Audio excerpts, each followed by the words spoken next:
Jika kita lagi jalan-jalan ke Jakarta, kita biasanya akan menikmati gedung-gedung yang megah, MRT yang terlihat futuristik, sampai bus-bus Transjakarta yang sekarang sudah menggunakan bus listrik yang terlihat makin futuristik. Namun ada satu hal yang menarik di balik megahnya Jakarta, yang mana jika kalian coba jalan-jalan lewat depan kantor kementerian di Jakarta, kemungkinan besar kalian akan melihat bis antar jemput karyawan kementerian yang modelnya gitu-gitu aja. Seperti udah tua, udah dekil, catnya kusam, AC-nya mungkin gak seadem Transjakarta, dan bahkan beberapa ada yang masih menggunakan bus model zaman 90-an awal. Pertanyaannya, kenapa kementerian atau lembaga negara yang notabene punya dana dari APBN pakai bus tua untuk antar jemput karyawannya? Padahal logikanya, institusi negara itu duitnya banyak, anggarannya gede, masa iya nggak bisa beli bus baru? Jadi semua ini dilakukan karena mereka memiliki alasan untuk menghemat budget anggaran negara, yang mana selama mesinnya masih menyala, bus tersebut akan dipakai terus sampai rusak. Kenapa begitu? Ya karena kebanyakan instansi negara, apalagi kementerian besar, mereka mikirnya lebih ke fungsi daripada kenyamanan. Jadi ya meskipun busnya udah dekil, kalau masih bisa antar jemput ya udah cukup. Gak peduli mau jendelanya susah ditutup, joknya udah keras atau bodinya berisik, yang penting masih bisa jalan. Ya gitulah kira-kira pemerintah kita. Ini cukup berbeda ketika kita ingin bandingkan dengan perusahaan swasta, yang mana kalau perusahaan swasta mereka bisa langsung mengambil keputusan untuk membeli bis yang modern. Makanya kalau kita lihat bis antar jemput perusahaan swasta itu ya bagus-bagus. Berbeda dengan bus yang ada di pemerintahan. Namun kenapa pemerintah nggak bisa sat-sat seperti perusahaan swasta? Ya ini karena kalau instansi negara itu semua keputusan butuh proses administrasi yang cukup ribet. Kita ambil contoh. Jika suatu instansi negara ingin mengganti bus lamanya dengan bus yang baru, mereka harus membuat proposal untuk pergantian bus baru tersebut. Dan proposalnya itu harus disetujui oleh Biro Umum. Nggak sampai di situ aja, Biro Umum juga harus dapat restu dari Kepala Bagian Anggaran. Setelah itu lanjut lagi ke Kementerian Keuangan buat dimasukin ke RAPBN tahun depan. Udah langkah pengajuan proposalnya panjang, belum tentu akan langsung di ACC sama Kementerian Keuangan. Ditambah belum lagi kalau ada pemangkasan anggaran, yang tadinya disetujui beli 3 bis, dipotong jadi 1 bis saja.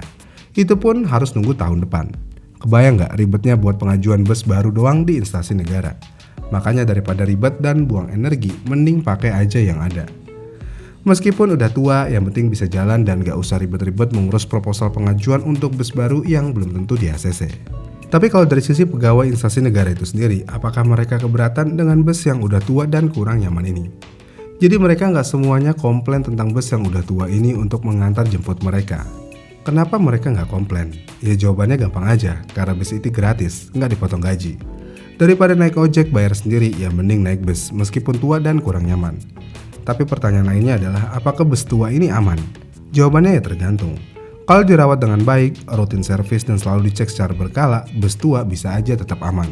Karena banyak juga PO bus swasta yang masih pakai sasis tua tapi performanya tetap bagus karena perawatannya rapi. Tapi kalau udah mulai rewel, AC mati, rem ngempos dan rangka berkarat, ya ini tentu aja bahaya banget bagi si penumpang dan si supir. Kenapa bisa? Ya tentu aja karena bus-bus yang sudah tua dan usang biasanya bus ini memiliki part yang aus.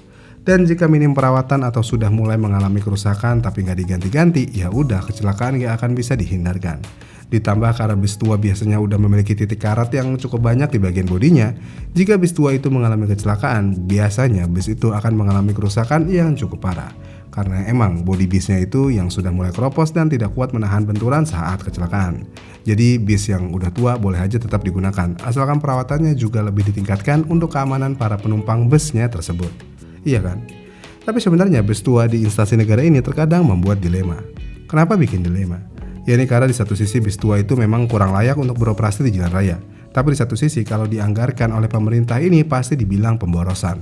Karena jika kementerian tiba-tiba beli bus dalam jumlah banyak, pasti otomatis publik bisa heboh akan hal ini. Apalagi kalau belinya bis mewah seperti model luxury coach, bisa-bisa viral di media sosial.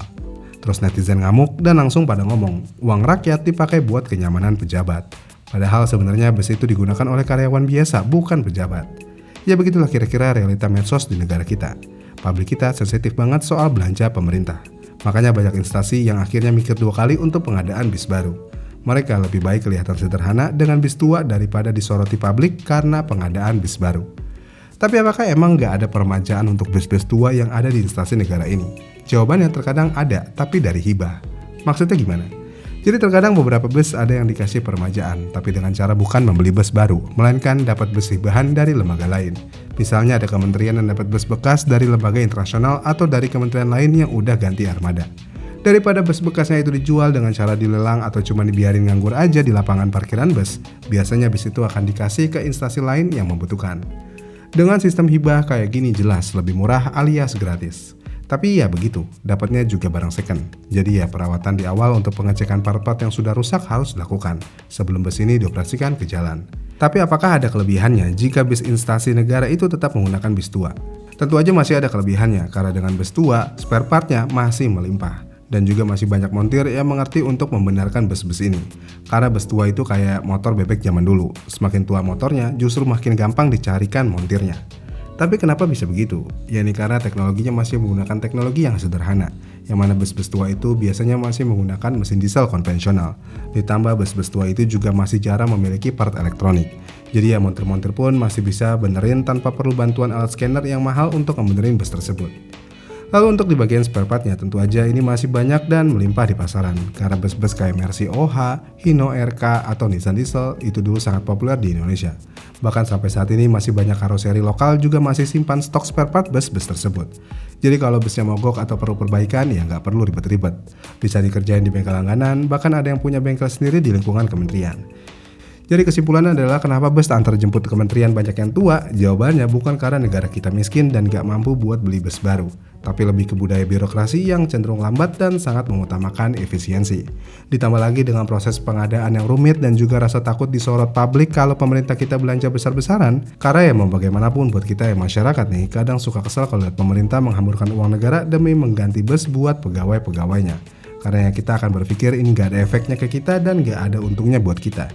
Tapi begitu kita paham sistemnya, kita jadi bisa mengerti sebenarnya bus itu digunakan bukan buat dihamburkan, tapi terkadang buat kebutuhan.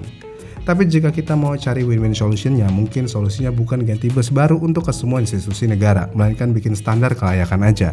Minimal kalau bus tua ya harus nyaman dan aman, diberikan servis rutin biar bus selalu bisa di kondisi yang optimal. Gimana nih menurut kalian? Komen di kolom komentar di bawah ya, dan sampai jumpa di video selanjutnya.